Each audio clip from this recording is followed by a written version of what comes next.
My name is Mason Kincaid. I'm from Holliston, Massachusetts. I've always been a singer, and eventually my parents had the idea that they should transfer me out of my public school into the school that my mother works at, which was a private arts high school, and they offered a music major. So I auditioned and I got in, and I ended up transferring there halfway through my junior year of high school. So I was 16 at the time. I just got my license. So I started school there, and I eventually met my first boyfriend. And that was also the first time and only time I ever fell in love. One night I was in my room at home. It was very late at night. I was on the phone with Chris, my boyfriend at the time, and we were talking about sexually related things, and she burst in and said, "Who are you talking to?" And the look in her eyes was like nothing I'd really ever seen before from her. It was a combination of fear, terror, and I just remember saying, no one, just a friend. And she said, "I heard what you were talking about, and I just want to know if you're gay."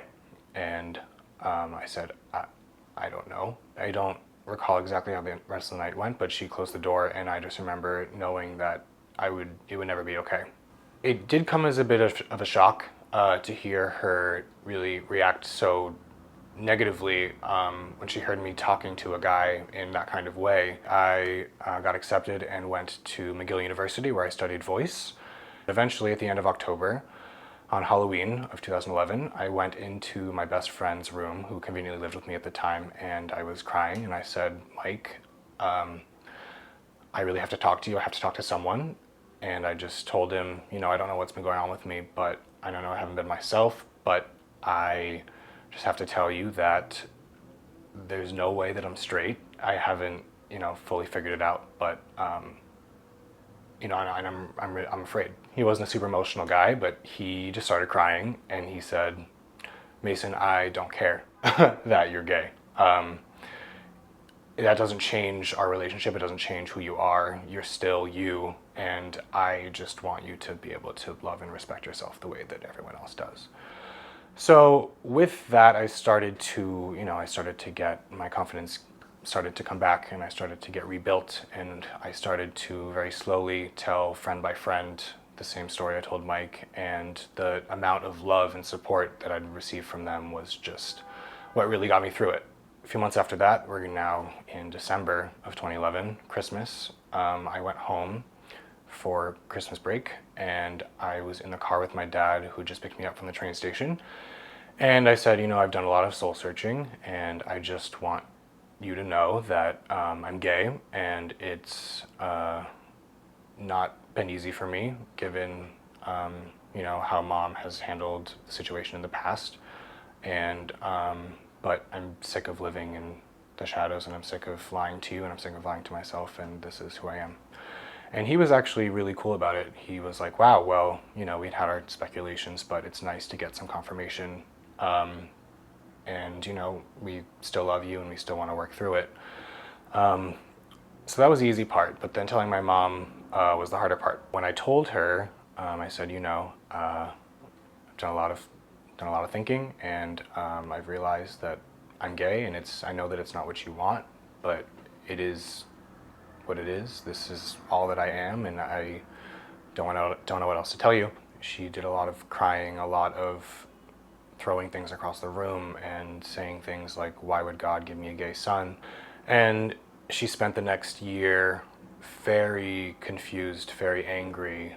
She was just in such a bad place that she eventually reached out to her siblings, which was a really big step for her, because I think that she was too embarrassed to tell anyone about me and about what was going on. And she sat down with her siblings, and she said, "Mason told me that he's gay, and I don't know what I'm going to do about it. I don't know how to deal with it." And they reassured her and said, "Your son has done everything right up to this point. He has an education, he's hardworking, he's kind, he,